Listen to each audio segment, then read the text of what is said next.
Niisiis, head sõbrad, head toetajad, kogu maailm tähistab 70 aasta möödumist universaalsete inimõiguste kehtestamisest üleilmsel tasandil. Inimõigused on tegelikult inimkonda saatnud tsivilisatsiooni algusest peale, aga see võimas põhimõte, et igaühel on inimõigused, mida kõik teised peavad kaitsma, see on kehtinud väga vaid lühikese aja. See on pannud aluse heaolule ja arengule ja võimaldanud võidelda ebaõiglusega nii indiviidide kui gruppide mõttes. ÜRO inimõiguste ülddeklaratsiooni esimene artikkel ütleb, et kõik inimesed sünnivad vabade ja võrdsetena oma väärikuselt ja õigustelt.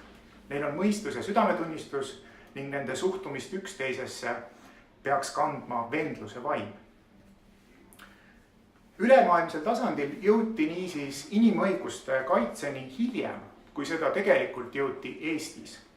100 aastat tagasi astus Eesti oma riiklust välja kuulutades väga selgelt inimõiguste kaitse ja edendamise teele.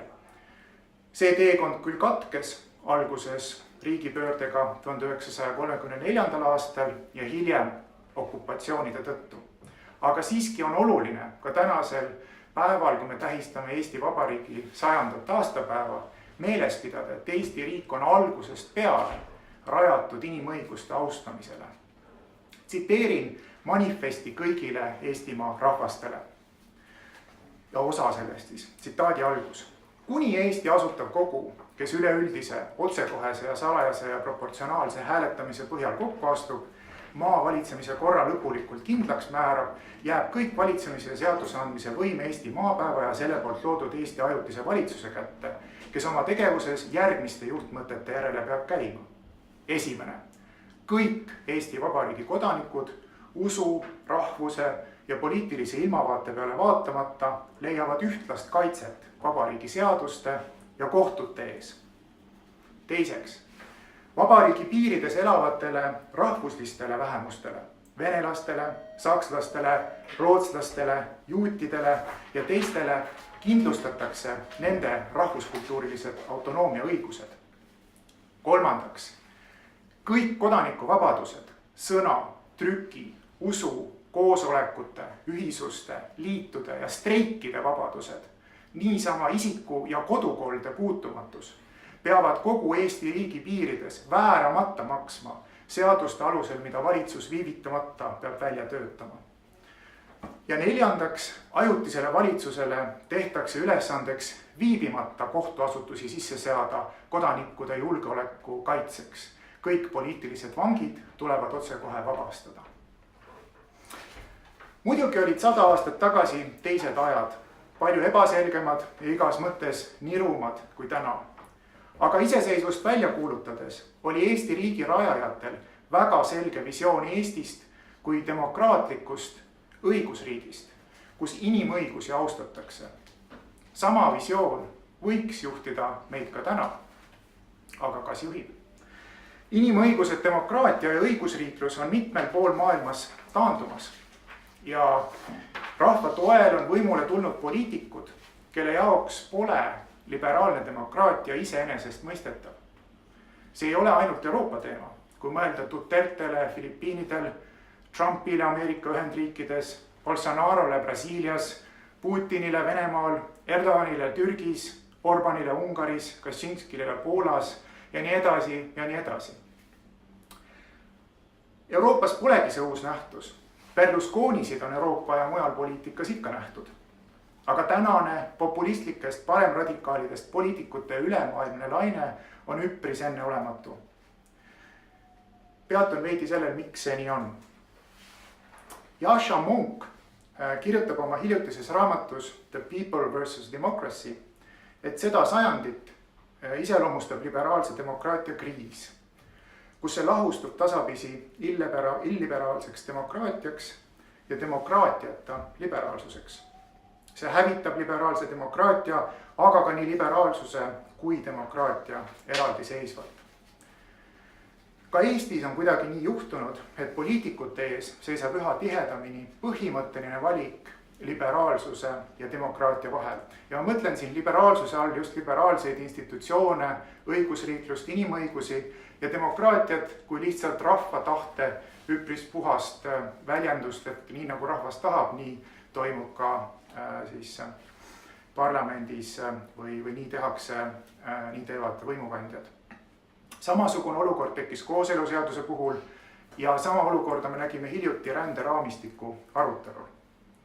Ränderaamistikku toetavad parteid ju liberaalseid institutsioone, nii riigi sees, kui mõelda siis välisministeeriumit, õiguskantslerit, aga ka sõltumatut ajakirjandust ja kodanikuühiskonda, kui ka riigist väljas, ehk siis kui mõelda ÜRO-le või Euroopa Liidule. Nende liberaalsete institutsioonide eesmärk on tagada olulised alusväärtused nagu inimõigused ja õigusriiklus, mis aitavad ära hoida vägivalda, türanniat ja muud halba, sealhulgas siis ka enamuse ja türanniat vähemuse üle. Teine valik poliitikutel on teha demokraatlik otsus, lähtudes rahva enamuse tahtest. Ja ma võin vist päris hästi eeldada, et rahva enamus on ränderaamistiku vastu, sest rahvas ei pruugi sellest aru saada ja ka kardab, võib-olla küll põhjendamatult. See rahva vastumeelsus on usutav, sest narratiivi, et ränne on suur oht, on pidevalt võimendatud ja muidugi on sellel ka Eestis ajalooline taust. Lisaks elame ebakindlal muutuste ajal, mida iseloomustab ärevus ja mure tuleviku pärast. See ärevus on nii majanduslik, paljud inimesed ju ei tea, kas pärast tehnoloogilist muutust nende töökohad säilivad, eelkõige siis ka keskklassi inimesed. See ärevus on seotud identiteediga, sest multikultuurne demokraatia rahvusliku asemel on paljude jaoks harjumatu ja tekitab hirme seoses rahvuse püsima jäämisega. Aga mida tegelikult see mitteliberaalne valik tähendab, mida mõned Eesti poliitikud on teinud? See tähendab sellist valikut, kus institutsioonid sõltuvad võimulolijatest.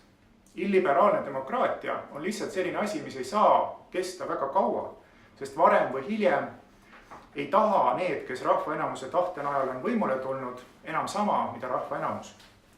Ja kui liberaalsed institutsioonid nagu sõltumatud kohtud, riigiaparaat, meedia ja kodanikuühiskond on nõrgestatud või kadunud, siis ongi tee sillutatud totalitaarse, autokraatliku või oligarhilise valitsemisele, ehk siis demokraatia kaotamisele.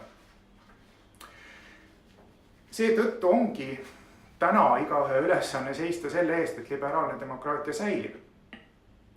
Kuigi paljuski tundub, et on loobutud seda tegemast, vaid kohanetakse olukorraga.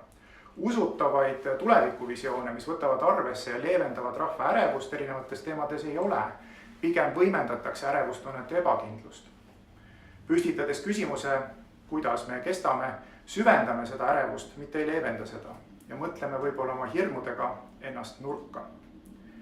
Nagu nimetasin, on üks ärevuse allikatest ränne, täpsemalt nende ränne, keda peetakse erinevaks. Ränne on üks nendest teemadest, mis üha rohkem mõjutab meie elu ja mille osas samas retoorika on muutunud valimisteel eriti inimõiguste vaenulikuks. See näitab, kui tugevalt on paremäärmuslik agenda tunginud meie poliitilise debati keskmesse ja seda mõjutab. Oportunistlik vastuseis ÜRO ränderaamistikule, mida 160 maailma riigi esindajad eile Marrakechis sümboolselt toetasid, oli mitmeti kurvaks tegev. Ja mul on kahju, et Eesti Marrakechis osalemata jättis.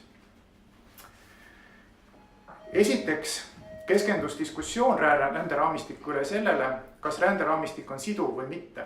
See aga võimaldas juba algusest peale tekkida arusaamal, mis rääkis mööda raamistiku olemusest. Rõhutades raamistiku mittesiduvust, seadsid poliitikud ja ametnikud arutelu keskmesse selle, kas meil õnnestub ränderaamistikuga eesmärgiks seatust kuidagi kõrvale hoida. Sellega märgistati üks oluline ja suur samm üleilmses koostöös rände haldamisel kõigi poolt millekski, mida karta ja mis võib olla ohtlik. Selle asemel, et keskenduda kompakti sisule, milleks on tervemõistuslikud meetmed, et üheskoos probleemiga tegeleda, siis selle asemel, et keskenduda sellele sisule. Ja mina loodan tegelikult, et selle kompakti eesmärkidest võimalikult paljud saavad ka täide viidud ja et sellel on mõju nii maailmas laiemalt kui Eestis, nii õiguslikult kui poliitiliselt. Lauri Mälksoo üks vastuväide rändeleppel oli see, et see ütleb, et ränne on põhimõtteliselt hea asi. ja Eesti traumade tõttu meie jaoks ei ole alati nii olnud. Ja muidugi see on tõsi, et rändel on nii positiivseid kui negatiivseid aspekte ning lepe kui selline kindlasti rännet ainuüksi positiivsena ei käsitlegi. Aga kui me nõustume selle looga, et ränne on pigem negatiivne, siis mis me tegelikult ütleme? Et ränne on halb. Et see osa rahvast, kes pole Eestis sündinud, on tegelikult siin meie jaoks negatiivse sündmuse tulemusel ja seetõttu on ka nende olemus teisejärguline. Et see on halb, et osa inimestest on otsustanud Eestist emigreeruda erinevatel põhjustel. Nii et see sõnum on tegelikult laastava mõjuga mitte ainult Eesti lõimumispoliitikale, kui ka siis humaanseid väärtusi olulisteks pidavatele inimestele. See saadab signaali inimestele, et Eesti väärtused ei ole võib-olla need humaansed väärtused. Urmas Reinsalu aga avas rändeleppe debati ajal ühe väga rassistliku laeka, öeldes, et kõige olulisem on, et eestlased jääksid Eestis enamuseks. Muidugi on loomulik, et Eestis elavad põhiosas inimesed, kes jagavad põhiseaduslikke, aga ka ühiseid sotsiaalseid ja kultuurilisi väärtusi. Aga mulle tundub, et rändedebati raames mõeldi siin midagi muud. Ka meie äärmusliku kodakondsuspoliitika aluseks olevat põlvnemise põhimõtet. See loogika ütleb, et eestlus tuleb kaasa verega, mitte väärtuste või kultuuri omaksvõtuga. Ja sellist laadi rahvuslus on vastuolus demokraatlike väärtustega ning on ajaloos viinud väga halbade asjadeni, võõraste deporteerimiste, steriliseerimiste ja ka genotsiidini. Teine oluline põletav teema Eestis on feminism. Liberaalses demokraatias on ju normaalne, et igaühel on võrdsed võimalused ja võrdne inimväärikus. Aga millegipärast oleme aastal 2018 olukorras, kus sõna feminism tekitab väga paljudes mingit arusaamatut hüsteeriat, justkui oleks tegemist radikaalse liikumisega. Arutame tõsiselt selle üle, kuidas naisi rohkem sünnitama panna, selmet arutada, kuidas tagada kõigile võrdsed võimalused ja heaolu. Räägime ühiskondlikes asjades sageli nii, et naiste hääl ja arvamus jääb kõrvale. Nädalavahetustel toimub mitu poliitikasaadet, aga neis ei ole rääkimas kuulda püsivalt ühtegi naist jätkuvalt. Naiste arvamuse ja vajaduste ignoreerimine toimub nii sujuvalt ja märkamatult, et see ei tekita erilist debattigi. #MeToo või siis teemaviide mina ka on tähelepanu juhtinud sellele, kui normaalne on naistevastane vägivald, kas siis verbaalne või füüsiline. Ahistajad ja väärkohtlejad on ikka veel mõnede jaoks normaalsed tüübid, aga nad ju ei ole. Mina ei saa aru, mida kardetakse, et teiste inimeste alandajad ja väärkohtlejad siiamaani ühiskonna austust väärivad. Pole ju võimalik, et suur osa Eesti rahvast elab vägivallatsejatele kaasa. Mina isiklikult soovitan lugeda Feministeeriumi poolt avaldatud kümneid ja kümneid Eesti inimeste lugusid. Feministeerium teeb siin hästi olulist tööd, mida Ameerikas tegid näiteks New York Times ja teised ajakirjandusväljaanded, rääkides nendest lugudest. Siit liigungi ajakirjanduse juurde. Sõltumatu ja vaba ajakirjandus on üks olulisemaid demokraatlikke ja liberaalseid institutsioone. Igas illiberaalses demokraatias on ajakirjanduse allutamine võimulolijatele olnud üks esimesi samme. Ka Eesti ajakirjandus on ju vaba, siin seda probleemi justkui ei ole, aga sinnagi murrab üha rohkem infot kallutatud kanalitest. Paljude jaoks, ja seda me oleme isegi tunda saanud, paljude jaoks on kvaliteetajakirjanduse ligipääs piiratud, sest olulised informeerivad lood on maksumüüri taga. Ja siis minnaksegi rämpstoidu kombel rämps infot tarbima kallutatud kanalitesse. Tehnoloogiline muudatus on loonud erakordsed võimalused kommunikatsiooniks, aga tuleb välja, et mõtestatud teineteist austavat debatti on hoopis vähemaks jäänud.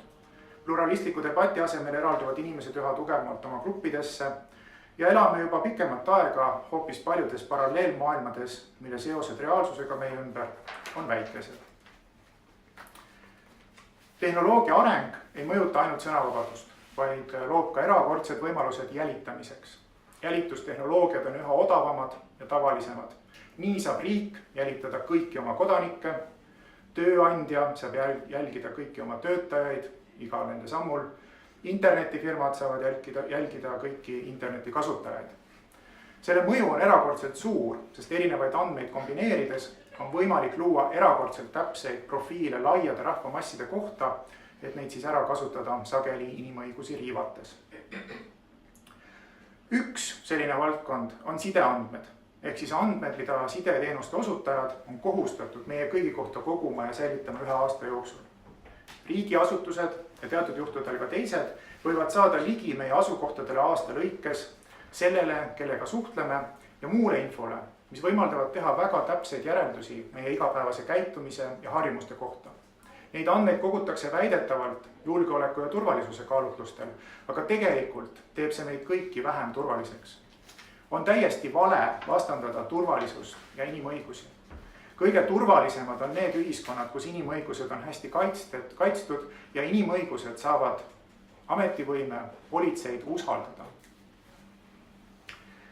Kodanikuühiskond on veel üks oluline demokraatlik institutsioon ajakirjanduse ja kohtuvõimu kõrval. Neid erinevaid institutsioone ühendab nende roll hoida võimu ja võimul olijaid valvsa pilgu all ning mitte lubada neil käituda korruptiivselt ega rikkuda põhiseaduse aluseks olevaid põhimõtteid, sealhulgas inimõigusi. Olen viimastel nädalatel suhelnud palju oma kolleegidega Poolas ja Ungaris. Nemad ei saa enam loota sõltumatu ajakirjanduse peale. Vastupidi, valitseva partei võimu all olev ajakirjandus ründab neid kui riigi reetureid. Nad ei saa loota ka sõltumatu kohtusüsteemi peale, sest kõrgeimad kohtud nendes riikides on samuti rünnaku alla sattunud. Me ei räägi mingitest kaugetest võõrastest riikidest, vaid riikidest, mis on üpris sarnased Eestile ja kus vaid 10 aastat tagasi ei paistnud erilisi ohumärke. Miks see seal nii on läinud, analüüsivad politoloogid ja neid erinevaid variante on välja toodud. Aga meie siin Eestis peaksime seda olukorda vaatama ja mõtlema, kuidas me saaksime sama mustri kordumist vältida. Eesti poliitikud väga kummalisel kombel ei ole hukka mõistnud üheselt Ungaris ja Poolas toimuvat.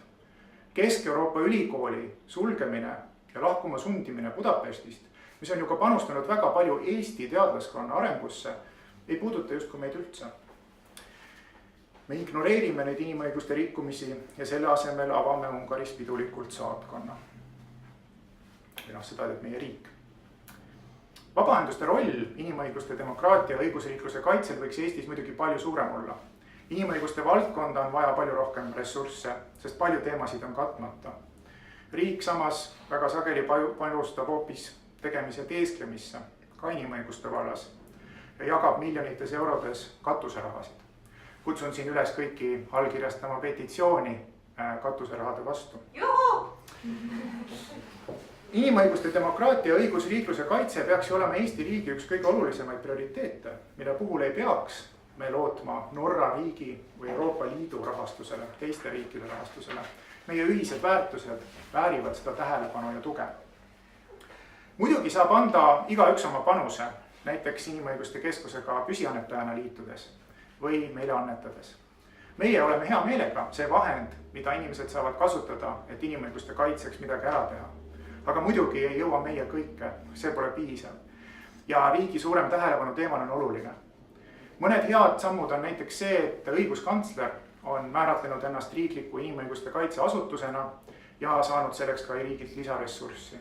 See on suur samm edasi ja mina ootan õiguskantslerit selle raames palju intensiivsemat koostööd ja tegevust mitte ainult kaebustele reageerimisel, vaid ka inimõiguste inimesteni toomisel.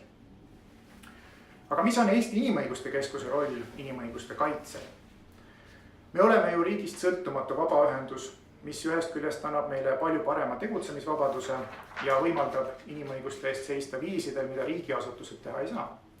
Aga muidugi vabaühendusena on meie võimalused erakordselt piiratud. Meil ei ole mingisugust riigivõimu jõudu. Kui rääkida Inimõiguste Keskuse olukorrast, siis me ei ole tegelikult olnud asutamisest peale paremas seisus, kui me oleme täna. See ei ole sündinud niisama, aga see on meie kõigi ühise töö tulemus ja ma ei mõtle siin ainult meie tublisid töötajaid, aga ka kõiki meie toetajaid, kõiki meie inimesi, kes meile on kaasa elanud. Me oleme ühiskonnas tegelikult päris hästi teatud ja tunnustatud ja ka oma arvates teeme olulisi asju, mis muudavad elu Eestis paremaks. Me ei ole jäänud loorberitele puhkama, vaid proovinud üha tugevamaks saada ja areneda. Seda hoolimata vaenulikumaks muutunud keskkonnast ja muidugi ka igale organisatsioonile omastest kasvuraskustest. Kui rääkida hästi lühidalt sellest, mida me sellel aastal teinud oleme, oma sellel väga edukal aastal, siis esiteks me oleme täiendanud oma tiimi ja suurendanud kandepinda. Me siiski suudame hoida tööl 5-6 inimest, maksta neile head palka ja nad on professionaalid, kes teevad oma tööd hinge ja pühendumusega.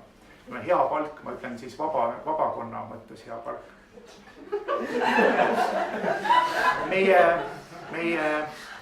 Meil on väga hea meel, et meie pagulasvaldkonnas toimus tegelikult meie täielik personalimuudatus, et meie eelmised inimesed läksid ära ja uued inimesed tulid ja on väga hea meel, et see oli väga edukas. Me maksame riigile palju makse, arvutasime, et maksame riigile üle 50 000 euro maksudena tagasi, lisaks sellele, mis me oleme saanud.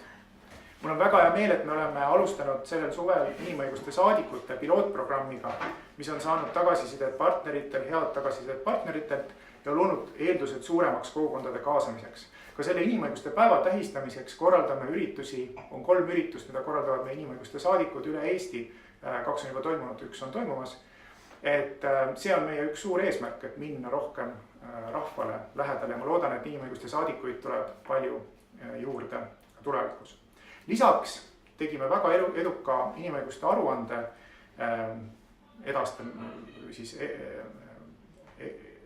edastamise kampaania, kus me saatsime koolidesse terve hunniku aruandeid ja nüüd saatsime neid ka kohalikele raamatukogudele. Lisaks esimest korda sellel aastal panime oma väljaande müüki raamatupoodi, et Apollo raamatupoodidesse ja meil õnnestuski müüa mitmeid 10 koopiaid. Korraldasime ka arutelu EV100-ga seoses Apollo Solarise raamatupoes. Oleme astunud pika sammu keskuse rahalise jätkusuutlikkuse ja professionaalsuse suunas. Meie püsiannetajate arv kasvab stabiilselt, oleme oma eesmärkide saavutamisele. Tänaseks on neid juba peaaegu 40. Me oleme saavutanud uue taseme raamatupidamise ja finantsplaneerimise vallas, alustasime tööd Ernst & Youngiga, kes aitab meil raamatupidamist teha. Juhime ühte Euroopa Liidu üle-euroopalist projekti, oleme teises partnerid, et tegeleda olulise vaenukuritegude ja vaenukõnede valdkonnaga. Võitsime hanke, üle-euroopalise hanke Eesti kohta siis pädevaid uuringuid teha siis Euroopa Liidu põhiõiguste ametihanke, et siis me tervelt 4 aasta jooksul oleme need, kes Eesti inimõiguste olukorra kohta annavad olulisele Euroopa Liidu institutsioonile infot. Me täname seal koostöö eest meie partnerid Praxist. Lisaks on juhtunud sellel aastal oluline sündmus, et on kaotatud ära hasartmängumaksu nõukogu, mis loob eelduse pikemaajaliseks partnerluseks Sotsiaalministeeriumiga mitmekesisuse ja kasvatuse ja võrdse kohtlemise vallas. Lisaks oleme olnud edukas esimest aastat täisliige rahvusvahelises võrgustikus Civil Liberties Union for Europe, kus me saame ka Euroopa tasandil rohkem mõju avaldada. Ja mul on hea meel öelda, et alates järgmisest aastast me oleme jõudnud nii kaugele, et ka Libertiesi kodulehekülje info saab olema tõlgitud eesti keelde. Me oleme mõjutanud poliitika kujundamist ja avalikke arutelusid.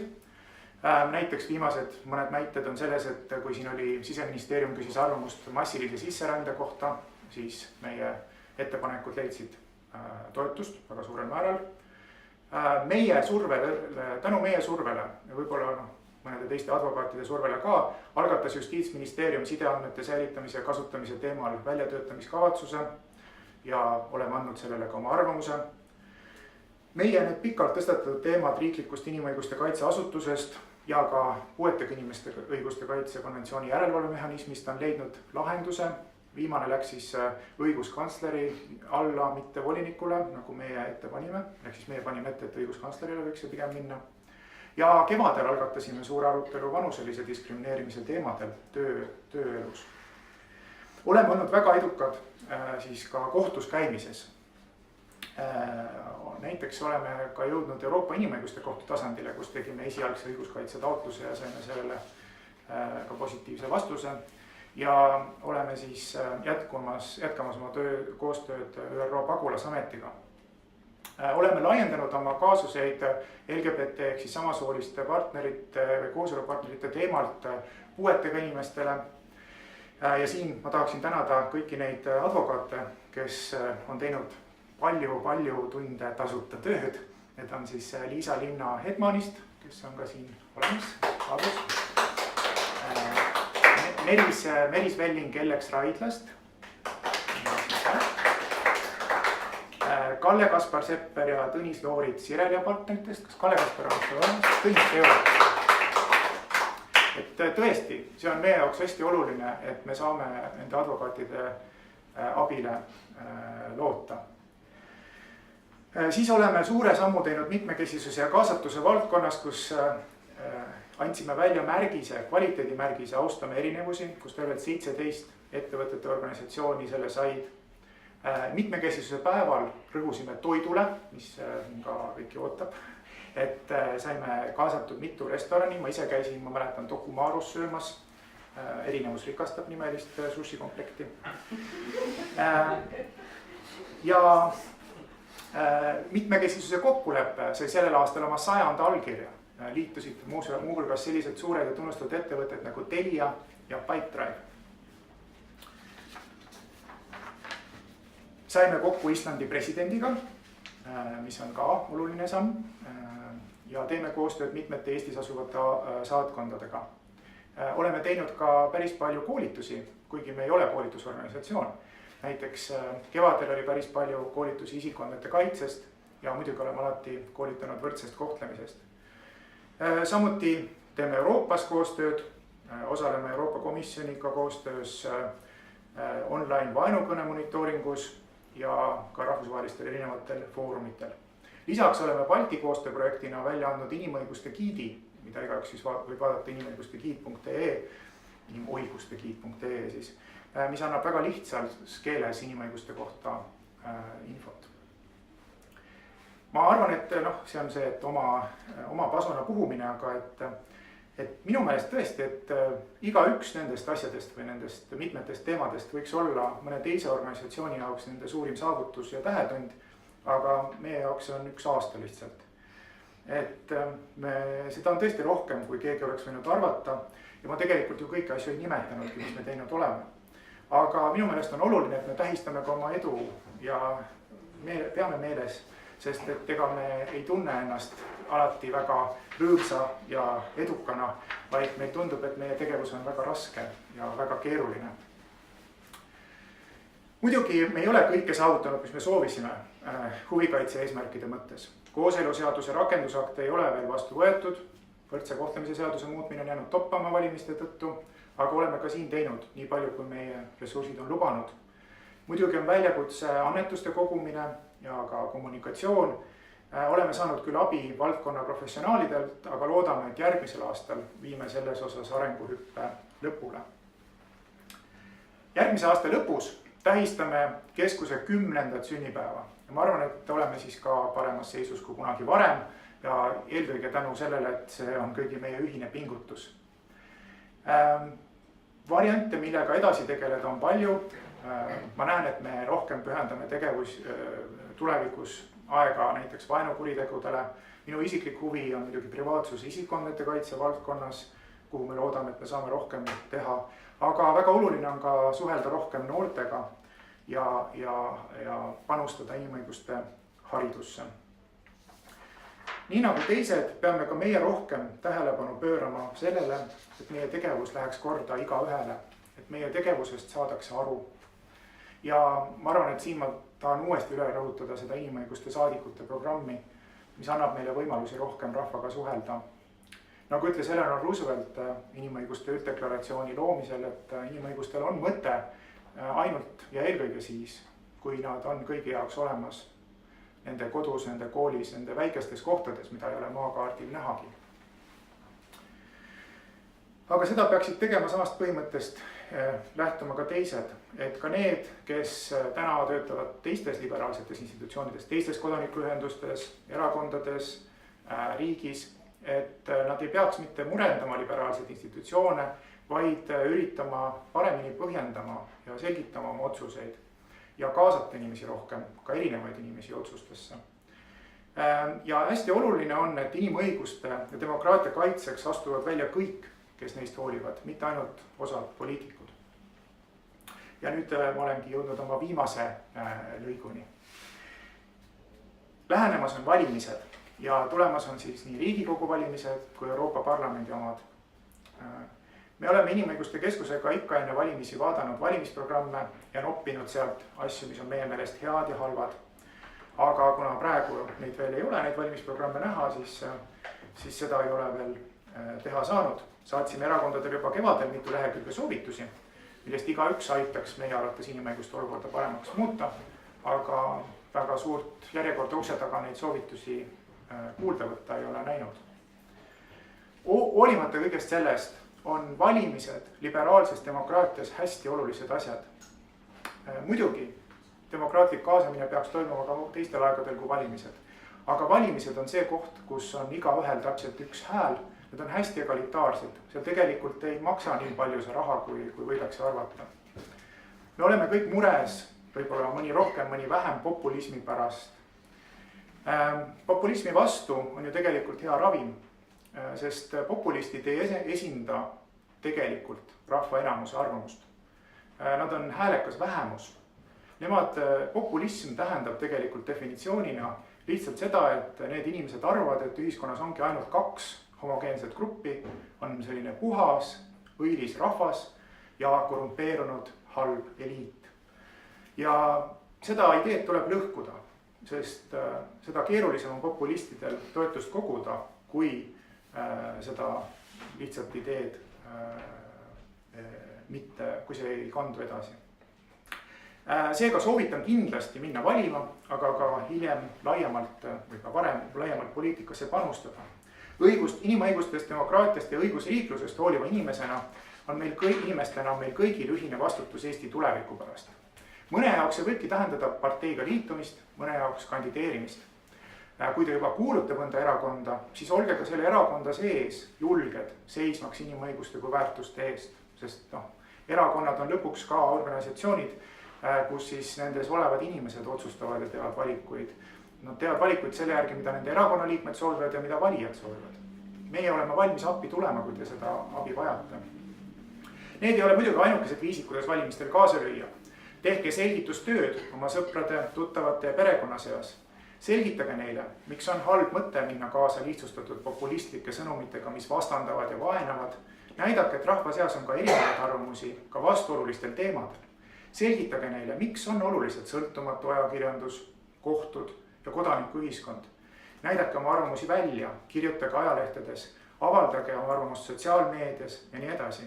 Arvamuste paljusus on see, mis populismi vastu aitab. See on demokraatia alustala. Soovin teile kõigile head inimõiguste päeva ja häid lähenevaid pühi. Aitäh!